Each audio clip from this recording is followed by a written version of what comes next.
नमस्ते सुशीला जी। नमस्कार मैडम। आज ये हमारा बहुत सौभाग्य है कि मुझे आपसे बात करने का अवसर मिल रहा है। आपसे इतनी दूर होने पर भी आप नागपुर में बैठी हैं, मैं कनाडा में बैठी हूँ, लेकिन हम लोग एक ही स्क्रीन पर दोनों साथ-साथ बैठे हुए बात कर रहे हैं। ये बहुत ही खुशी की बात है मेरे लिए। आपका स्वागत मैडम, है। हम मेरे साहित्यिक कुंज। लिए भी जी, जी। मेरे लिए भी ये बड़े गौरव की बात है कि आपने मुझे ये अवसर दिया। ये आपसे बात करना अब, क्योंकि आपकी रचनाओं के माध्यम से तो मैं आपको बहुत कुछ जान रही हूँ, लेकिन आपसे इस तरीके से सामने बैठकर एक आत्मीय बातचीत, ये अनौपचारिक बातचीत है हमारी और आपकी। लेकिन इस बातचीत के बीच हम लोग बहुत से मुद्दों पर बातचीत करते हुए आगे बढ़ेंगे और आपके विचार में जानूंगी। हमारी पत्रिका साहित्यिक कुंज, उसके विशेषांक, दलित साहित्य विशेषांक के लिए मैं ये खास तौर से आज आपका ये साक्षात्कार रिकॉर्ड कर रही हूँ यहाँ जूम के माध्यम से, ताकि जो हमारे पाठक हैं वो आपको पढ़े तो सही ही, लेकिन सुन और देख भी सकें। ये एक अपने आप में मुझे लगता है कि एक ऐतिहासिक दस्तावेज बनता है जब हम किसी एक अच्छे प्रतिष्ठित लेखक को उसकी रचनाओं के माध्यम से भी और उसके शब्दों के माध्यम से, उसके व्यक्तित्व और के माध्यम से भी हम जब जानते हैं, तो ये मेरे लिए बहुत खुशी की बात है कि आप बातचीत करेंगी। तो मैं शुरुआत करती हूँ सुशीला जी कि आपने आत्मकथा लिखी जो बहुत अधिक प्रचलित हुई। इससे पहले मैं अपने जो पाठक हैं उनको आपके बारे में तो थोड़ा सा बताती हूँ कि आपने अनेक रचनाएं लिखी हैं, उपन्यास, कहानी संग्रह, व्यंग, नाटक, आत्मकथा, लेख, क्या नहीं लिखा, मतलब इतना सारा कुछ लिखा है। और इसके लिए आपको दिग्विजय सिंह जी के द्वारा जो पुरस्कार है, वो भी सबसे बड़ा पुरस्कार वो भी मिला है आपको, दलित साहित्य अकादमी के द्वारा आपको पुरस्कार मिला है। और अनेक पुरस्कार आपको मिले हैं, अनेक लेख आपके पत्र पत्रिकाओं में छपे हैं, आप कविताएं भी लिखती हैं। तो आज हम लोग कोशिश करेंगे कि एक आध आपकी पसंद की कविता भी सुने, लेकिन उससे पहले मैं चाहूंगी कि शिकंजे में कसा दर्द जो है वो आपकी जीवन को बहुत कुछ बताता है, लेकिन पाठकों से परिचय करवाना चाहती हूँ एक प्रतिष्ठित प्रसिद्ध लेखक लेखिका सुशीला टागभोरे जी का, आपके ही शब्दों में। शिकंजे में कसा दर्द से बाहर या दर्द उसके उस पुस्तक के भीतर से आप अपना परिचय जो भी देना चाहें, आपका स्वागत है। मैडम, आत्मकथा के बारे में बात करना बहुत कठिन होता है। एक बार जिसे लिख दिया यानी अपने जीवन को फिर से जिया, जी, और जी। फिर जब उस पर चर्चा होती है बहुत तब अच्छी फिर बात। से वही सब बातें महसूस होती हैं और मन को पीड़ा भी पहुंचाती हैं। ये जो मेरी आत्मकथा है शिकंजे का दर्द, कई लोग बड़े गौरव के साथ अपनी उपलब्धियों को लिखते हैं, अपने यश को, सम्मान के बारे में बताते हैं, लेकिन मेरी आत्मकथा एक दलित स्त्री की आत्मकथा है, जिसके बारे में बात करना यानी दलित पीड़ा को, दलित स्त्री की पीड़ा को फिर से महसूस करना है। शिकंजे का दर्द मैंने क्यों लिखा? प्रश्न यहाँ से उठता है, पहला प्रश्न यही उठता है कि आत्मकथा लिखने की यह मेरी शुरुआत मैंने क्यों की। तो इसका कारण है कि आत्मकथाएं तो दलित साहित्य में आ रही थी, तब तक मेरे मन में ये विचार नहीं था कि आत्मकथा लिखना है, लिखूं। लेकिन एक बार मजीद अहमद जी से दिल्ली में मुलाकात हुई थी। वो अब तो वो नहीं है, लेकिन उनकी जो जिद थी कि मुझे भी लिखना चाहिए, और मैं महसूस करती थी कि जो दूसरे लोग लिख रहे हैं, मेरी पीड़ा तो उनसे अलग है, बहुत ज्यादा है, बहुत गहरी है। तो फिर क्या मैंने भी अपनी आत्मकथा लिखना चाहिए? मैं लिखूं, कैसे लिखूं? ये बड़ी असमंजस की बात थी। फिर वो शुरुआत हुई। मैंने अपने दलित जीवन के यादों को, दस्तावेजों को सहेजना, समेटना शुरू किया। मन में कई तरह की अनुभूति आती थी। वो बीती बातें इस तरह ध्यान में आती थी जैसे चलचित्र की तरह आंखों के सामने घटनाएं घूम रही हैं, और मैं जैसे ठहरी हुई उन्हें देखती रह जाती थी, महसूस करती थी, कहीं शून्य में खो जाती थी। ये मेरी अनुभूतियां हैं। आत्मकथा लिखने के दरमियान मैं किन किन विचारों से, भावनाओं से और उसकी एक अलग अनुभूति से गुजरी हूँ। मेरा परिचय मेरी आत्मकथा है। ये बात आपने बिल्कुल ठीक कहा। और शुरुआत में ही मेरी इसी बात से आपने मेरी मुलाकात शुरू की है। तो मेरा बचपन मेरी आत्मकथा में है। मेरी युवावस्था के पहले की किशोरावस्था, जो एक अलग उम्र होती है, अलग एक बालकपन से निकलकर युवावस्था की पहले की उम्र, मैंने अपने आत्मकथा में लिखा है। कब आया बचपन जान ना पाया मन, और वह किशोर अवस्था, वह युवावस्था कैसे चली आई, किस तरह मेरे जीवन में आई, कुछ पता ही नहीं चला।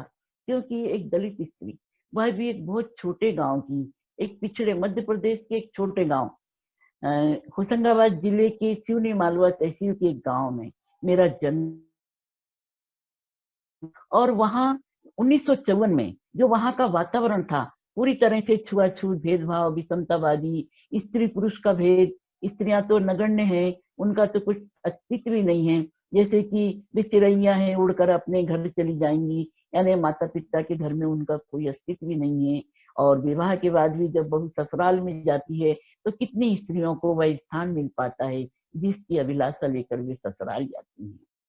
तो मेरी ये बहुत लंबी कथा है, अनुभूतियों में बहुत गहराई है।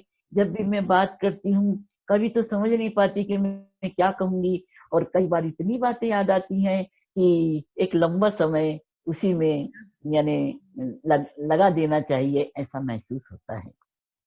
जी उस के वातावरण से मैंने जो अपने शिक्षा पाना चाहिए, यही मेरी सबसे पहली अभिलाषा थी। 6 साल की उम्र में जब पहली कक्षा में मेरा नाम लिखाया गया, और वहीं से एक ये महसूस होता है कि हम कौन हैं, हम कहाँ हैं, हम दलित हैं, हम अछूत हैं, हमारा घर गांव के बाहर है, सब हमसे छुआछूत मानते हैं। इस तरह की भावना के साथ ही मैंने पढ़ना शुरू किया, और पहली से 10वीं तक, बस 11वीं कक्षा, उस समय हमारे यहाँ 11वीं मैट्रिक थी, तो पढ़ना ही है, यही मेरे जीवन का लक्ष्य है। और वह पढ़ाई ही आज मुझे यहाँ तक ले आई है, और मैं आपसे बात कर रही हूँ, बड़ा अच्छा लग रहा है। तो जी मेरा परिचय कई मुद्दों में छोटे छोटे रूप में मैं देना चाहूंगी कि वह बचपन की शीला, सुशीला, जो कहीं धूल मिट्टी में खेलती हुई बिखरे बालों वाली, और पढ़ाई की धुन में रहने वाली, और अपनी माँ की बड़ी प्यारी, हालांकि देखने में लोगों को लगता था कि ये तो हम सबसे अलग है, लेकिन फिर भी माँ का बड़ा स्नेह था कि इसे खूब पढ़ाऊंगी, अच्छी नौकरी करेगी और बहुत सम्मान से रहेगी। यह मेरी माँ की अभिलाषा थी। उसी के सपने साकार हुए हैं इस रूप में कि मैं नागपुर आने के बाद उच्च शिक्षा प्राप्त कर सकी, प्राध्यापक के पद पर मैं नौकरी करती रही, और जी आज सेवानिवृत्त हूँ। लेखन के क्षेत्र में भी मैंने एक मुकाम हासिल किया है, बहुत बड़ा। वही मेरी। और इसी तरह सामाजिक कार्य से भी जुड़ी थी, अभी तक जुड़ी हूँ, काम कर रही हूँ।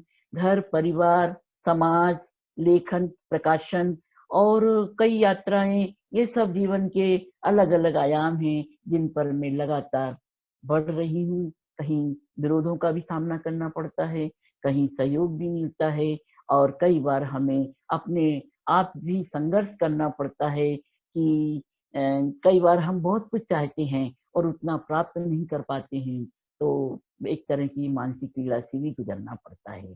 तो जी आत्मकथा के अंदर से और बाहर से मेरी अपनी जो पहचान बनी है, शिकंजे का दर्द, ये 2011 में प्रकाशित हुई है वाणी प्रकाशन से। और इसके प्रकाशन के साथ ही यह जाना जाने लगा, यानी लोगों ने जानना चाहा कि सुशीला टागोरे कौन है। इसके पहले मेरी पहली रचना 1993 में छपी थी, कविता संग्रह स्वाति बूंद और खारे मोती। जी 1994 में यह तुम भी जानो, तुमने उसे कब पहचाना, हमारे हिस्से का सूरज। ये 4 कविता संग्रह आ गए, 2 कहानी संग्रह, 3 कहानी संग्रह आ गए। तब तक सुशीला कहीं जानी नहीं जाती थी, लेकिन जब शिकंजे का दर्द छपा 2011 में, वाणी प्रकाशन ने इसे प्रकाशित किया, और यह एक स्त्री की आत्मकथा, दलित स्त्री की आत्मकथा इस रूप में बहुत ही चर्चा में रही। इसका प्रचार प्रसार भी हुआ और लोगों ने इसे हाथों हाथ लिया, क्योंकि आज के समय में, उत्तर आधुनिक युग में, ये विमर्श काल में दलित आत्मकथाओं के द्वारा ही, स्त्री आत्मकथाओं के द्वारा ही उनके जीवन की समस्याओं को समझा जा रहा है, विशेष रूप से अध्ययन किया जा रहा है। और इसी रूप में शिकंजे के दर्द ने मेरी अपनी पहचान बनाई है और लोग मुझे पहचान रहे हैं। उसके बाद ही मेरे पूरे साहित्य को देखा जा रहा है।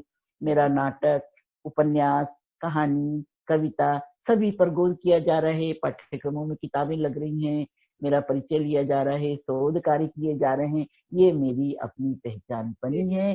शिकंजे के दर्द के साथ ही मेरी पहचान का ज्यादा विस्तार हुआ है। जी मैडम।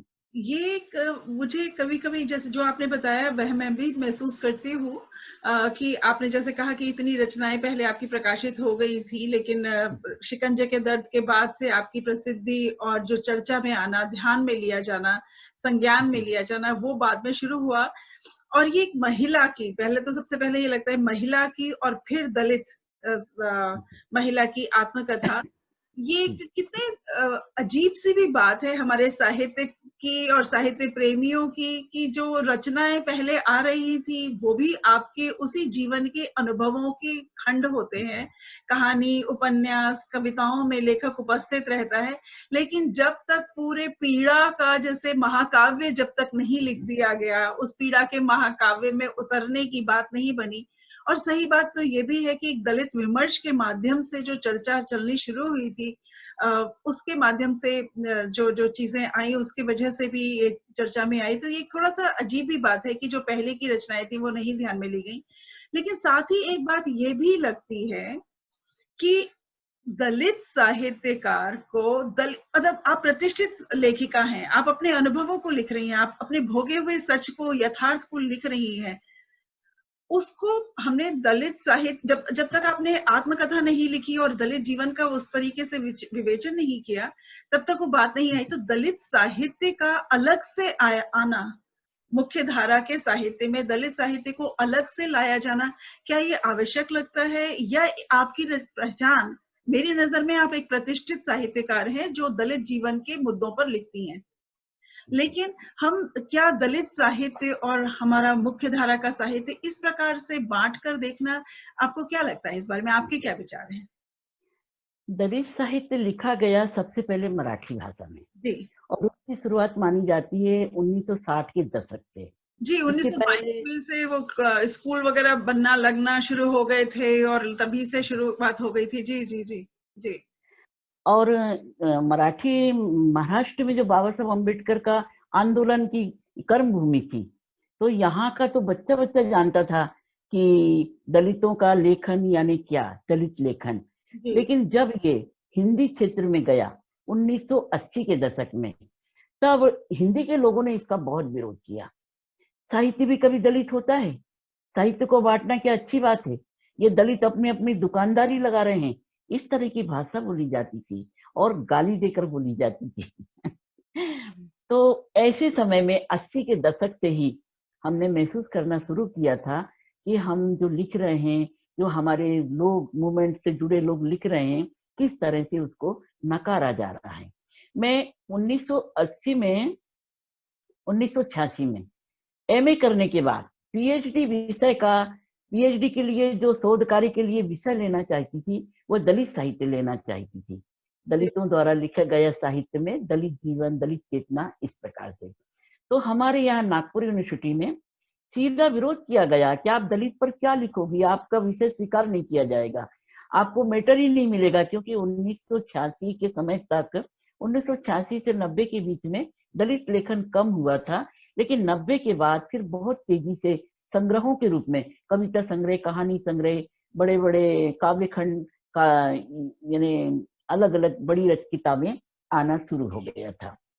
तो 1986 में तो मेरा पीएचडी यानी एमए करने के बाद पीएचडी के विषय को अस्वीकृत कर दिया गया, और नागपुर के जो हिंदी विभाग के प्रमुख थे डॉक्टर रामेश्वर शर्मा जी, उन्होंने मुझे विषय दिया था कि आप अज्ञेय के साहित्य में शोध कार्य कीजिए, अज्ञेय के कथा साहित्य में नारी।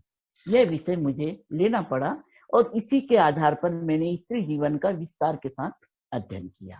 तो वह स्त्री जीवन था, लेकिन दलित साहित्य उस समय अमान्य किया जा रहा था, और जिसे मैंने 1990 में भी यही सुना, साहित्य क्या कभी दलित होता है? हमारे नागपुर में हिंदी विश्वविद्यालय की, नागपुर विश्वविद्यालय के प्रोफेसर डॉक्टर हरभजन सिंह हंसपाल।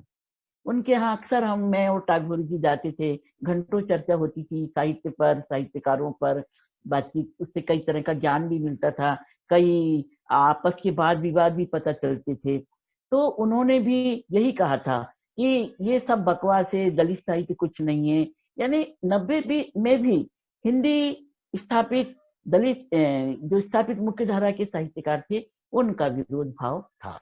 लेकिन धीरे धीरे हिंदी में भी दलित साहित्य ने अपनी पहचान बनाई है और अब इसे नकारा नहीं जा सकता। तो दलित साहित्य की अलग से जरूरत क्या पड़ी, जैसा कि ये प्रश्न उठाया जाता है कि जब मुख्य धारा के साहित्य में भी दलितों के जीवन पर बात हो रही है, लिखा जा रहा है, प्रगतिवादी साहित्य में विशेषकर दलित पात्रों को लेकर उन्हें नायक बनाकर लिखा जा रहा था। जैसे कि अपने नागार्जुन जी के उपन्यास में बलचनमा एक बहुत प्रसिद्ध उपन्यास है जिसका नाम है बालचन रहा, लेकिन पूरे उपन्यास में उसको बलचनमा ही कहा गया। और निराला तो जी चमार लिखते हैं। जी हाँ, जी हाँ।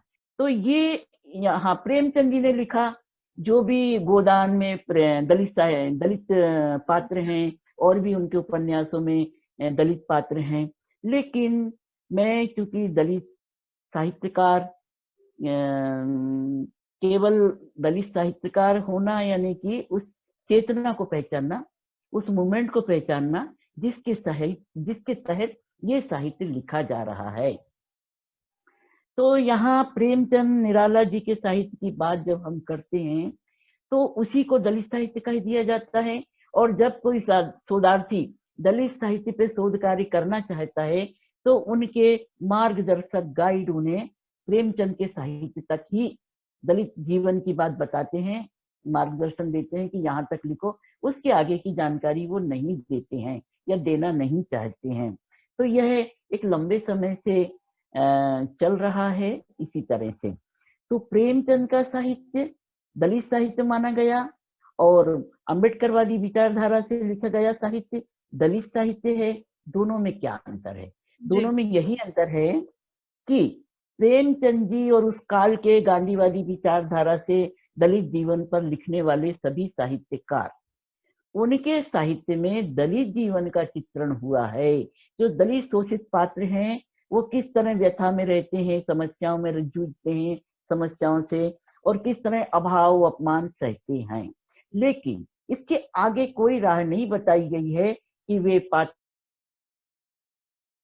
करते हैं, विद्रोह करते हैं, अपना अधिकार पाना चाहते हैं, अपनी अस्मिता की बात करते हैं, या अपने अधिकारों को पाने के लिए संघर्ष करें, ऐसी उन्हें किसी भी प्रकार की उनको प्रेरणा नहीं दी गई है। प्रेमचंद तक के साहित्य में हम यही देखते हैं। लेकिन बाद के साहित्य में जिसे दलित साहित्य कहा गया है, ये साहित्य दलित साहित्य दलितों के लिए, दलितों द्वारा लिखा गया और दलितों के हित में लिखा गया साहित्य है। मुख्य धारा के साहित्यकारों ने दलित जीवन पर लिखा जरूर है, जैसा कि प्रेमचंद का कफन कहानी है, मधुआ और वो उनका जो माधव और वो बेटा पिताजी हैं वो दलित पात्र हैं, लेकिन वो आलू छिलकर खा रहे हैं, उनकी पत्नी प्रसव पीड़ा से मर रही है, उसके मरने के बाद भी वो उसके कफन के पैसे से शराब पीकर नाच रहे हैं और बड़ा अच्छा खाना पूरी कचौरी खाकर वो नाच रहे हैं। तो क्या दलित जीवन यही है? उनमें कोई सद्भावना नहीं है, उनमें किसी प्रकार की मानवता, इंसानियत नहीं है कि वे अपनी पत्नी या बहू से प्रेम नहीं करते, उसके मरने के बाद वो, यानी ये बड़ा विचित्र लगता है कि दलित प्रेमचंद के साहित्य में ही दलित चेतना, दलित जीवन को यानी वहीं पर इतिश्री कर देना कि वही साहित्य है। इस पर बहुत चर्चा भी हुई है कि प्रेमचंद जी के साहित्य में दलित जीवन का चित्रण है, दलित चेतना का नहीं, दलित संघर्ष का नहीं, दलितों में किसी प्रकार का विरोध विद्रोह का भाव नहीं है, उसे हम दलित साहित्य नहीं कह सकते। दलित जीवन का चित्रण है, दलित चेतना का साहित्य वह नहीं है। तो दलित साहित्य को अलग से लिखने की क्या जरूरत पड़ी? उसका यही मुख्य कारण है कि प्रगतिवादी साहित्य तक दलितों के जीवन के चित्रण तो साहित्य में लिया गया जो सेवक रूप में ही रहे, भले ही वे नायक हैं, बलचन्मा अपने उपन्यास का नायक है, लेकिन वह अपने मालिक की धोती धो रहा है, उसका जूता खा रहा है, उसकी सेवा कर रहा है, उसके पैर दबा रहा। क्या दलित नायक बस इतना ही रहेंगे? इसके आगे उनका कोई अस्तित्व नहीं है। तो यहाँ दलित साहित्य केवल साहित्य के लिए नहीं लिखा गया है, बल्कि वह दलित जागृति के आंदोलन से जुड़ा हुआ साहित्य है। दलितों में जागृति लाना, दलितों में सबलता लाना, उनमें चेतना लाना, उनको जागृत करना अपने अधिकारों के प्रति और अपने जो अन्याय अत्याचार है उसका विरोध करने के प्रति उनको सचेत करना। तो हम सबसे पहले तो ज्योतिराव फुले का हम यानी उनका एहसान मानते हैं कि सबसे पहले उन्होंने शिक्षा के क्षेत्र में दलितों के लिए द्वार खोले। जो पहले एक ऐसी शिक्षा नीति थी कि पहले उच्च वर्ण के लोग ही शिक्षा प्राप्त करेंगे, फिर वो अपने ढंग से बाकी के लोगों को, निम्न वर्ण को शिक्षा देंगे। लेकिन ज्योतिबा फुले ने सर्व शिक्षा अभियान का ये जो आंदोलन चलाया था और इसकी मांग की थी, उसके आधार पर सबको एक स्कूल में एक कक्षा में बैठाकर एक जैसी शिक्षा देने की बात कही गई थी। तो ये जो ज्योतिबा फुले ने दलितों के लिए, सामाजिक समता के लिए और सावित्रीबाई फुले के द्वारा जो दलित स्त्री शिक्षा के लिए प्रयत्न किए गए, ये बहुत युगांतरकारी घटना है जो महाराष्ट्र से ही पूरे देश में इसका लाभ पहुंचा है और सावित्रीबाई फुले के माध्यम से ही दलित स्त्री शिक्षा का प्रारंभ माना जाता है। तो जब ये शिक्षित हुए, अपनी बात स्वयं कहने लगे, लिखने लगे, साहित्य के रूप में ये साहित्य सामने आने लगा। पहले तो विचारात्मक साहित्य, जिससे अखबारों में कहीं कोई घटना घटी, उसके प्रति जो भावना है, उसके प्रति जो अपनी संवेदना है, उसको प्रकट करने के रूप में, कहीं कविता के रूप में, कहीं लघु कथा के रूप में ये दलित साहित्य लिखा जाने लगा था, सबसे पहले मराठी में। और इसका काल 1950 के बाद से शुरू हो जाता है, जिसको कहते हैं 1960 का दशक। तो ये जो शुरुआत हुई, और बाद में जब हिंदी क्षेत्र में जो महित सिंह जी की पत्रिका संचेतना का ये जो विशेषांक निकला था, दलित विशेषांक, हंस का दलित विशेषांक निकला, और भी कई पत्रिकाओं ने अपने दलित विशेषांक निकाले, क्योंकि ये एक अलग प्रकार का साहित्य, ये हिंदी साहित्य की कोई नई प्रवृत्ति नहीं है, बल्कि मुख्य धारा के साहित्य के समानांतर एक नई विचारधारा के साथ लिखा गया साहित्य है, जिसमें पूरी तरह से बाबा साहब भीमराव अंबेडकर जी की विचारधारा है। और उनकी विचारधारा है समता, स्वतंत्रता, सम्मान और भाईचारा। हमें यह सब चाहिए। एक दलित जो सदियों से गुलामी का जीवन जी रहा है, निकृष्ट रोजगार, पूर्वजों के रोजगार कर रहा है, उसका अपना कोई सम्मान नहीं है, उसे नए कपड़े पहनने का अधिकार नहीं, अच्छा भोजन खाने का अधिकार नहीं, पैरों में चप्पल पहनने का अधिकार नहीं। यानी कितनी बंदिशें दलितों पर लगाई गई हैं। और आज भी हम देखते हैं कि राजस्थान जैसे पिछड़े प्रांत में, बिहार जैसे पिछड़े प्रांत में, और कई जगह स्वयं महाराष्ट्र में, मध्य प्रदेश में कई जगह ये घटनाएं अभी भी घट रही हैं कि दलित घोड़ी पर चढ़कर बारात नहीं लगा सकता। पहले तो दलित गांव के बीच से निकल नहीं सकते थे, दलित अपने पाँव में चप्पल पहनकर सवर्णों के सामने खड़े नहीं रह सकते थे। जैसे रास्ते में कोई सवर्ण आ रहे हैं तो दलित अपने घर के सामने खाट पर नहीं बैठ सकता था, वह तुरंत उठेगा, चाहे वह 60 साल का बूढ़ा है, 5 साल के उच्च जाति के बच्चे के सामने वह बराबर सिर झुका के उसको नमस्कार कहेगा, बाबू साहब कहेगा। जो जीवन है दलितों का, इसकी पीड़ा को दलित भोग रहे थे, महसूस कर रहे थे। जब उन्हें शिक्षा का अवसर मिला, वो लिखने पढ़ने लगे, फिर अपनी बात कहने लगे। मराठी में जो सबसे पहले कई आत्मकथाएं आई हैं, जैसे बलून इनका, दया पवार का, और इसी तरह से लक्ष्मण माने, लक्ष्मण गायकवाड़, और कई लोगों ने अपनी आत्मकथा लिखी है। महिलाओं में भी आमचा जीवन बेबी कांबळे ने लिखा है, माझे जीवन की चित्रकथा शांताबाई कांबळे ने लिखा है। उन्होंने अपने जीवन, ये शिक्षिका बन गई हैं, स्कूल में पढ़ा रही है, लेकिन फिर भी छुआछूत, उनके घर गांव के बाहर है, वो जाति से वही महार है, वही अछूत है। यानी इस तरह का अपमान जो जीवन में लगातार चलता रहा, तो ये बड़ी प्रताड़ना देता है। तो मराठी से जब हिंदी में दलित साहित्य अनुवाद के रूप में आया, तो इसने हिंदी क्षेत्र में बहुत हलचल मचाई और कई लोग इसका अनुगमन करने लगे, इसी के अनुसार अपनी रचनाएं लिखने लगे। कोई कथाएं या एक घटना से दूसरे को अपने जीवन की घटनाएं याद आना स्वाभाविक है, तो जी, उसी रूप में वह अपने जीवन की घटनाओं को लिखने लगा। अब ये भी कहा जाता है कि दलित साहित्य में एक रूपता है, हर व्यक्ति एक जैसी कथा लिख रहा है। उसको जूठन उठाने जाना है, वो जूठन खा रहा है, उसको उतरन दी जा रही है, उसको जूते मारे जा रहे हैं, उसको सरेआम नंगा करके घुमाया जा रहा है। तो ये घटनाएं हर जगह इसी रूप में, एक जैसे रूप में हो रही हैं, इसीलिए इनकी पुनरावृत्ति भी हुई है। तो ये घटनाएं सत्य हैं जी, और दलित जीवन के सच्चाई का ये समाज के सामने लाना दलित साहित्य के रूप में हुआ है। तो जब हम कहते हैं कि मुख्य धारा में, जब ये कहा जाता है कि मुख्य धारा के साहित्य में दलितों के जीवन के विषय में तो पहले से ही बताया जा रहा है, तो अलग से दलित साहित्य की क्या जरूरत है। तो मुख्य धारा के साहित्य में दलित प्रगतिवादी विचारधारा से, जनवादी विचारधारा से जो कुछ भी लिखा गया वह दया और सहानुभूति के रूप में लिखा गया, गांधीवादी विचारधारा के रूप में लिखा गया, प्रगतिवादी विचारधारा के रूप में लिखा गया, लेकिन क्रांतिकारी अम्बेडकरवादी विचारधारा के रूप में नहीं लिखा गया था। और दलित साहित्य वही है जो चेतना का संदेश देता है, अपनी खुददारी को महसूस कराता है, अपनी अस्मिता की पहचान कराता है, जी। और हम कहाँ हैं और हम क्यों ऐसी स्थिति में हैं और हमारा इतिहास क्या है और हमारा वर्तमान और हमारा भविष्य क्या होना चाहिए, इस तरह के जो प्रश्न खड़े करता है वही दलित साहित्य है। तो दलित साहित्य लिखने की आवश्यकता इसलिए हुई कि हम अपनी पीड़ा को अपनी कलम से ही सच्चे रूप में लिख सकते हैं।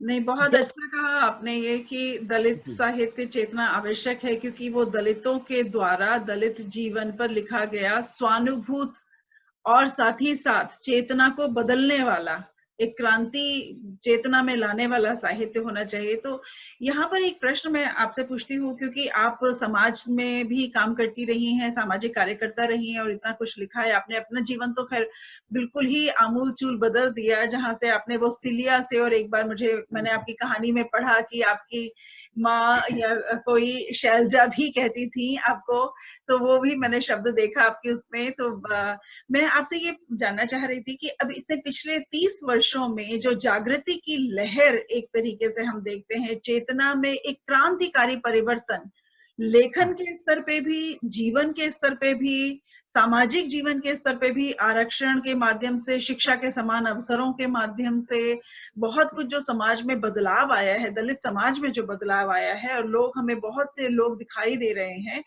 शहरों, कस्बों इत्यादि में, जो जीवन में बदलाव जो दिखाई देता है, उसके बारे में आपको क्या लगता है? कि मैं जानती हूँ कि एक लंबी प्रक्रिया है और जी, अभी हम लक्ष्य पर नहीं पहुंचे हैं, ये मैं अच्छी तरह से जानती हूँ। जैसे स्त्री विमर्श में भी हम कहते हैं कि स्त्री विमर्श में अभी चेतना बढ़ रही है, लेकिन लक्ष्य पर नहीं पहुंचे हैं। समाज में वो बराबरी का स्तर, समाज को हम एक मानसिक तौर से बदल नहीं पाए हैं, जहां पर कि भेदभाव, छुआछूत की भावनाएं पूरी तरह से हट गई, हम नहीं बदल पाए। लेकिन पिछले 30 वर्षों में जो जन जागृति का ये क्रांतिकारी चेतना रही है, उससे आप संतुष्ट हैं? क्या आप उसके बारे में अनुभव करती हैं? जी।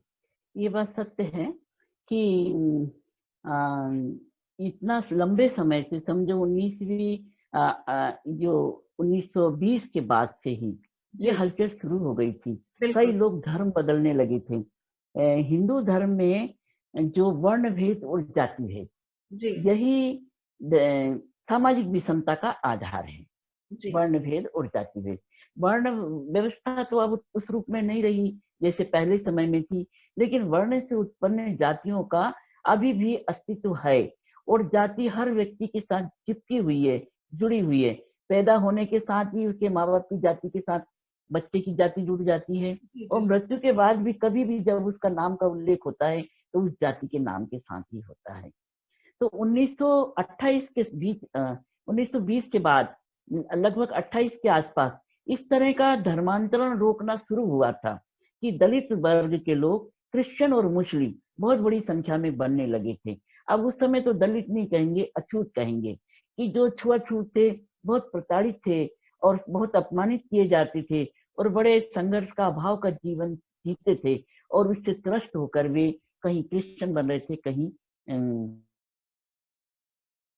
तो उनको धर्म बदलने से रोकने के लिए आर्य समाज ने कई तरह की ये पुस्तकें लिखी थी और ये आंदोलन चलाया था कि इन्हें हिंदू धर्म में ही रोका जाए।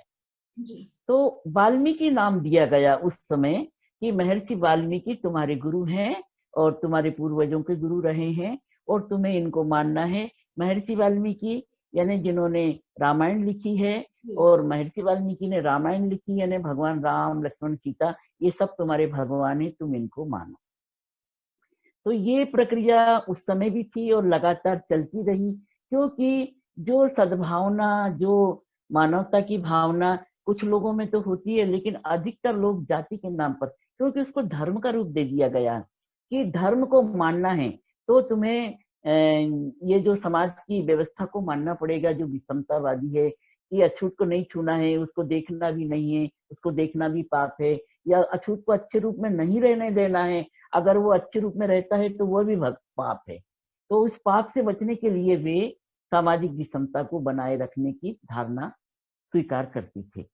तो 1900 का जो दशक 1950 उसी समय अम्बेडकर का प्रादुर्भाव होता है, जब वो विदेश से शिक्षा पाकर आते हैं और बड़ोदरा में जो उनकी खुद की स्थिति थी, एक पारसी की सराय में एक कमरा भी उनके लिए मुश्किल था और आधी रात के समय बरसते पानी में उनको उस कमरे से निकाल दिया गया था।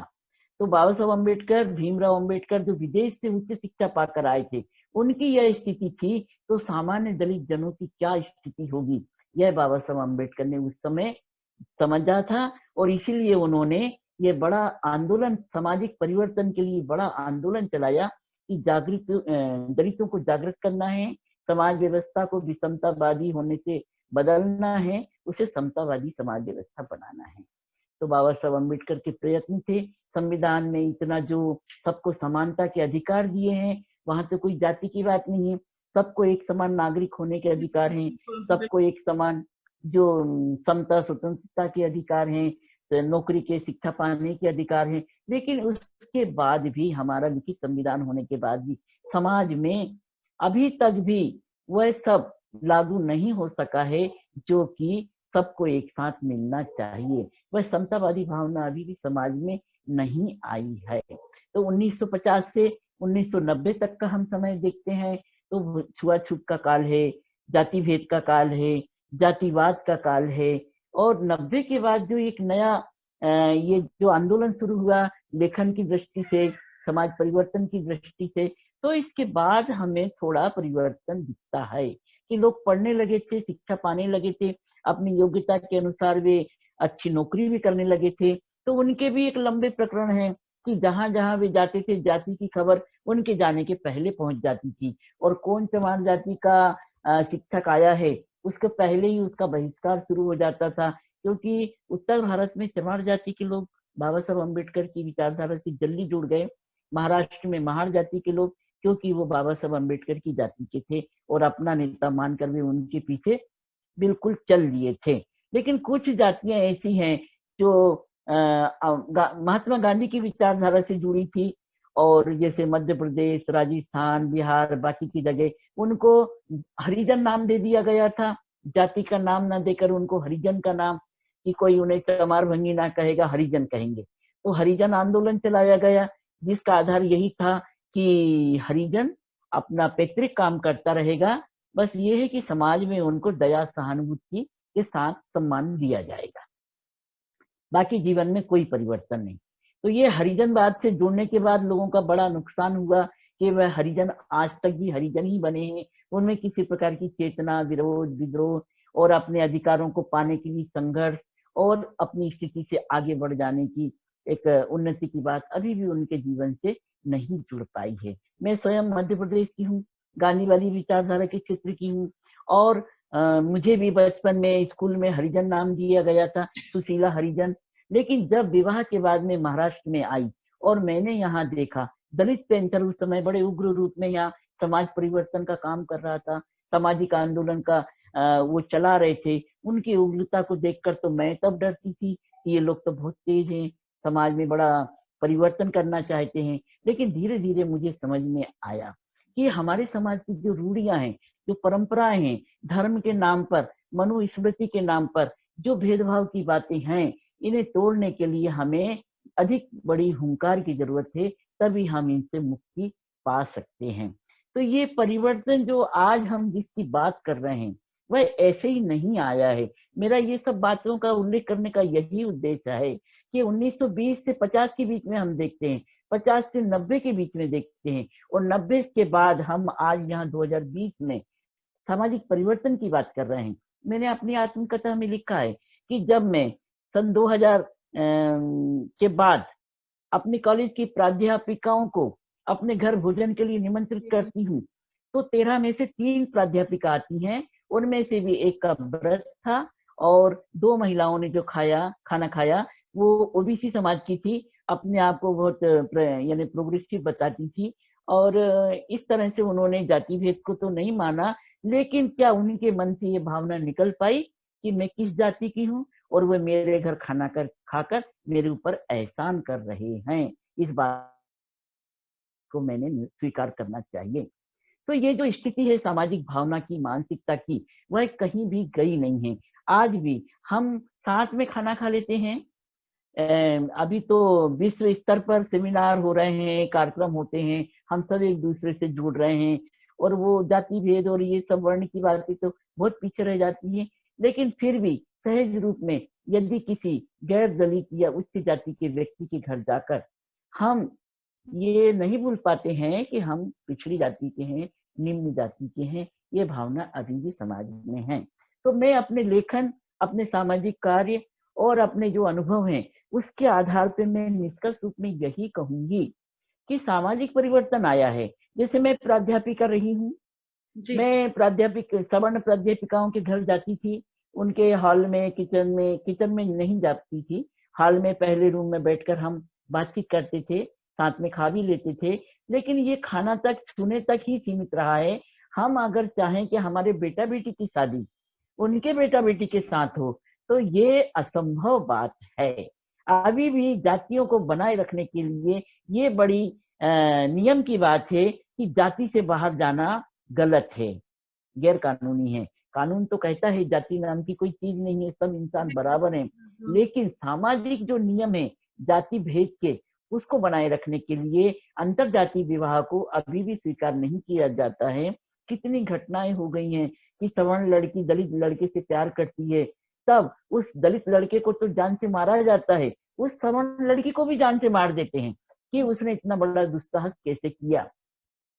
और अगर एक लड़की ये दुस्साहस करती है तो और भी लड़कियां करेंगी। इसलिए इस रास्ते को ही बंद करना है ताकि इस विषय में कोई सोच ना सके। तो परिवर्तन यहाँ भी इसको भी महसूस करेंगे कि मैं जो प्राध्यापिका हूँ, मैं जो अच्छी नौकरी कर रही हूँ, मेरा जो रहन सहन अच्छा है, तो हमें सम्मान मिल रहा है।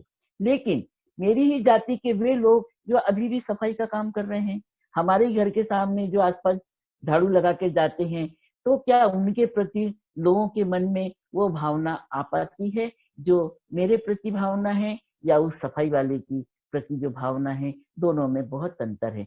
मेरी आत्मकथा में उल्लेख है, मैना बाई हमारे कॉलेज की सफाई कर्मचारी, एक बड़ी अच्छी, हम 3-4 महिलाएं नाश्ता करने, समोसे कचौरी वगैरह खाने, चाय पीने एक छोटे से इसमें चाय के दुकान पर बैठे हैं, तभी मैना बाई आके उसी बेंच पर बैठ जाती है जहाँ देश पांडे मैडम बैठी थी।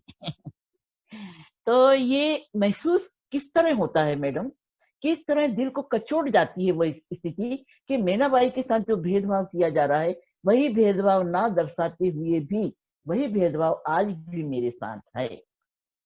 तो 2000 में तक तो ये बात नहीं बदली है, एक दशकों में भी बदल जाना मुश्किल है। मैं उम्मीद करती हूँ कि कुछ दशकों के बाद जब अंतर जाति विवाह, जैसे आजकल जो बड़े अच्छी कंपनियों में जुड़ गए हैं, करियर बना रहे हैं, लव मैरिज कर रहे हैं, इससे तो एक शुरुआत हो गई है।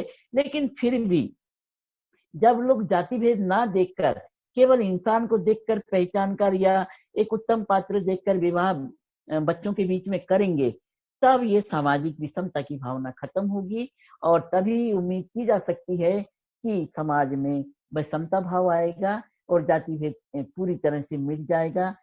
और ये जो रूढ़ी परंपराएं हैं कि और ये पैतृक रोजगार हैं, ये परंपरा भी खत्म होना चाहिए। जिसको जरूरत हो वो काम करे। जैसे बम्बई जैसे बड़े शहर में हम मेरी एक भाई ने, बुआ के बेटे ने इंटरकास्ट मैरिज की है। उस लड़की का जाति सुनार है, सोने चांदी का जो गहना बनाते हैं। तो भाई ये सुनार लड़की ने सफाई कर्मचारी के लड़के से शादी क्यों की? तो उसके भाई भी सफाई कर्मचारी का काम करते थे। अब वहां स्थिति ये है कि जिसको जरूरत है महानगरों में, हाँ, वहां जाति बिल्कुल। का व्यक्ति भी जी, जाति गर्व नहीं देखता, बल्कि रोटी की जरूरत और पेट की जरूरत को मैं देखकर आपसे, हाँ, काम अपना लेते हैं। मैं और आपसे एक बात कहूँ बात कहना चाह रही थी, विशेष रूप सॉरी, से मैं बीच मैडम। में जोड़ना चाहती हूँ एक हाँ बात कि वर्ण के साथ-साथ वर्ग, उच्च वर्ग, हाँ मध्य वर्ग, जो कि पैसे से निर्धारित होता है, रुपए से निर्धारित होता है, जी उसकी भी बात अंतर है, क्योंकि अब देखें तो सवर्ण बहुत से लोग रिक्शा चला रहे हैं, हाँ जूता गाँठ रहे हैं, सफाई कर रहे हैं, जैसे आपने कहा। तो कहीं पे मुझे लगता है कि अगर जो आपने घटना लिखी थी आत्मकथा वाली, मैं वहाँ पे भी सोच रही थी कि अगर कोई ब्राह्मण बैठा होता और गरीब ब्राह्मण जो झाड़ू लगा रहे होते, उसको भी वो हाँ उसी प्रकार से व्यवहार करते, क्योंकि उन्हें लगता कि ये हमसे नीचे है, क्योंकि मैं स्कूल हाँ में पढ़ाती हूँ और ये ज़मीन पे झाड़ू लगाती है, सड़क पे झाड़ू लगाती है, चाहे वो किसी भी वर्ण की होती तब भी, क्योंकि हमारे यहाँ धन की जो असमानता है, उसके चलते बहुत सारे हमारे रोग समाज में हैं और लोग चाहते हैं कि बराबर का व्यवहार रहे, तो वो भी एक चीज़ दिखाई देती है अब। तो ये जो वर्ग भेद की बात है, वर्ग भेद के विषय में मैडम मेरा बहुत अनुभव है इन सब क्षेत्रों में। गरीब से गरीब व्यक्ति भी, भले ही वो चोर हो, डाकू हो, चरित्रहीन महिला हो, चाहे वो वेश्यावृत्ति कर रही हो, लेकिन अगर वह जाति से उच्च है तो वो अपना गुमान नहीं भूलती है। और मेरी आत्मकथा तो मेरे अनुभवों का भंडार है। जी, जी, जी। उसमें लिखा है मैंने, तेरी तमुली जात जो ओबीसी में ही आती है, वो किस तरह से जाति का गुमान करती है। और एक प्राध्यापिका जो उनके मोहल्ले में किसी तरह से रही है, तो किस तरह उसको, कि वो जमादारन है, वो अछूत है, उसके घर कोई भिखारी भिक्षा भी ना लेने पाए, यानी इस तरह की बातें होती हैं। तो वर्ग में जैसे हम पूंजीवाद की इसकी बात करते हैं, मार्क्सवाद की बात करते हैं, तो यहाँ केवल धन की बात कही गई है, जाति का उल्लेख नहीं किया गया है। अगड़ा और पिछड़ा दो ही बात बताई गई है। जी, अगड़ा वह है जो संपन्न वर्ग है और पिछड़ा वह है जो गरीब वर्ग है। मैं हैदराबाद में गई थी तो वहां बच्चों का यही सवाल था कि मैडम ये दलित साहित्य की बात आप क्यों करती हैं, हम तो दो ही वर्ग जानते हैं, अगड़ा और पिछड़ा। तो मैंने उनसे कहा था बेटा कि अगड़ा और पिछड़ा की बात आप करते हो, जो दलित जीवन के को भोगता है, दलित जाति के अपमान को सहता है और वहां की असुविधाओं को जीता है, और वहां के सब प्रकार का जो संघर्ष वो अपने जीवन में कर रहा है, उसकी बात वही व्यक्ति जानेगा जो इस तरह के जीवन को जी रहा है। अगला पिछड़ा ये मार्क्सवाद का, पूंजीवाद की बातें हैं, जिसमें जाति को स्थान नहीं दिया गया है। और जितने भी मार्क्सवादी नेता हुए हैं सब अपर कास्ट हुए हैं, उन्होंने कभी इस बात को महत्व देने की जरूरत नहीं समझी। और भारत जैसे देश में इसकी असफलता का भी यही कारण है कि क्योंकि हमारा देश तो वर्ण में बटा है, जातियों में बटा है। यहाँ पूंजी जो चीज है वो सेकंड पर आती है, वर्ण और जाति प्रथम स्थान पर आते हैं। कोई व्यक्ति संपन्न है, बड़ा उद्योगपति है, लेकिन किस जाति का, इसके साथ ही उसका पूरा स्तर निम्न माना जाता है। वह कितना बड़ा अधिकारी है, कितना बड़ा ज्ञानी है, विज्ञानी है, वो सब उसकी जाति के साथ भावना उसके प्रति बदल जाती है। एक जी, छोटी सी उदाहरण बताऊंगी। हमारे कॉलेज में एक मेसराम मैडम थी, अंग्रेजी पढ़ाती थी। मेसराम यानी बौद्ध समाज की महार जाति थी। एक स्टूडेंट ने कहा मैडम मिश्रा मैडम कहाँ है, आज दिख नहीं रही है। मैंने कहा मिश्रा कौन है, हमारे यहाँ तो कोई मिश्रा नहीं। अरे मैडम मिश्रा मैडम हमें अंग्रेजी पढ़ाती है। मैंने जी। कहा वो तो मेसराम मैडम है। अब वो लड़की जानती है मेसराम कौन है, एकदम से अरे वो मेसराम है क्या, हम तो उसको मिश्रा समझते थे। अब देखिए बच्चों के मन की ये भावना, जो 11वीं 12वीं के बच्चे हैं, फर्स्ट ईयर सेकंड ईयर के बच्चे हैं, वो जानते हैं कि समाज में जाति का क्या स्थान है। मिश्रा यानी ब्राह्मण है, मेसराम यानी बौद्ध है, महार है। तो एक तरह से वह अंग्रेजी किस तरह पढ़ाती है, क्या पढ़ाती है, वह सब एक अलग बात हो जाती है। केवल उसकी जाति प्रमुख हो जाती है, जो उसके व्यक्तित्व को पूरी तरह ढक लेती है। तो वर्ग की जो बात है, वर्ग भेद, उच्च वर्ण, मध्यम वर्ग और निम्न वर्ग। निम्न नहीं, वर्ग यानी जो धनाढ्य और गरीब। तो ये जो वर्ग भेद की बात यहाँ इसीलिए लागू नहीं होती, क्योंकि यहाँ मूल्यांकन जाति से होता है, वर्ण से, जाति से, और उसके साथ ही उसके पूरे व्यक्तित्व को, बाकी की बातों को छोड़ दिया जाता है। तो वह जो एक गरीब ब्राह्मणी है, जो लोगों के घर आटा पीसती है, रोटी बनाती है, वह बहुत सम्मानित है। और एक दलित स्त्री जो प्रोफेसर है, कॉलेज में पढ़ाती है, उसको वो सम्मान नहीं मिलता, क्योंकि वो जाति से दलित है। ये भावना आज भी समाज में मौजूद है। कुछ अच्छे लोग हैं, समझदार लोग हैं, जो इसे दर्शाते नहीं हैं, दिखाते नहीं हैं, उस प्राध्यापिका का अपमान नहीं करते हैं, लेकिन किसी न किसी रूप में कुछ बातें सामने आती हैं। मैंने अपनी आत्मकथा में लिखा है, हमारे कॉलेज में प्रोफेसर कुमार शास्त्री सर थे, मैं स्टाफ रूम में बैठी थी, उन्होंने कहा कि मैडम, ये जो हमारे देश में जल की समस्या अब संकट बनती जा रही है, क्योंकि ये जो लेट्रिन सिस्टम आ गया है, फ्लश सिस्टम, इसमें बहुत पानी की बर्बादी होती है। अभी फिर से वही सिस्टम आना चाहिए कि वो मल मूत्र को उठा के सर पे उठाओ और दूर फेंक के आ जाओ। यानी मेरे सामने इस तरह की बातों का उल्लेख करना, शास्त्री जी ने, वो बड़ा पूजा पाठ करते हैं, अपना हिंदू धर्म का प्रचार करते हैं, सब कुछ करते हैं, आप कीजिए, लेकिन किसी एक सम्मानित महिला जो प्राध्यापिका का सम्मान पा रही है, स्टाफ रूम में पूरे स्टाफ के सामने बैठी है, अगर उसके सामने इस तरह की बात करते हैं, उस प्राध्यापिका के मन में कितने दंश चुभेंगे, कितनी पीड़ा होगी। एक चुभते दंश मेरी कहानी है। बहुत सारी बातें हैं मैडम। ये हाँ, हम जो अच्छे लोग हैं, अच्छी अच्छी बातें करते हैं, अच्छी बात सोचते हैं, और सोचना ही चाहिए, क्योंकि कोई भी विचार आने के बाद ही उस समाज में लागू भी होता है, भले ही उसे वक्त लगे, टाइम मिले। मैं भी उम्मीद करती हूँ कि अच्छे लोगों के प्रयासों से हमारे भारत में वह दिन जरूर आएगा कि यहाँ विषमतावादी जो भावनाएं हैं और छुआछूत का जो कलंक है, पूरी तरह से मिट जाएगा, और हमारा देश सच में पूरे विश्व के सामने एक अच्छे उदाहरण के रूप में आएगा। जी जी। मैं यहाँ पर 1 सेकंड के लिए रोकती हूँ, क्योंकि ये लंबा वीडियो होगा, तो हम इसे 2 हिस्सों में कर सकते हैं। बातचीत को नहीं रोकूंगी, लेकिन मैं सिर्फ जी 1 मिनट वीडियो रोक रही हूँ। जी।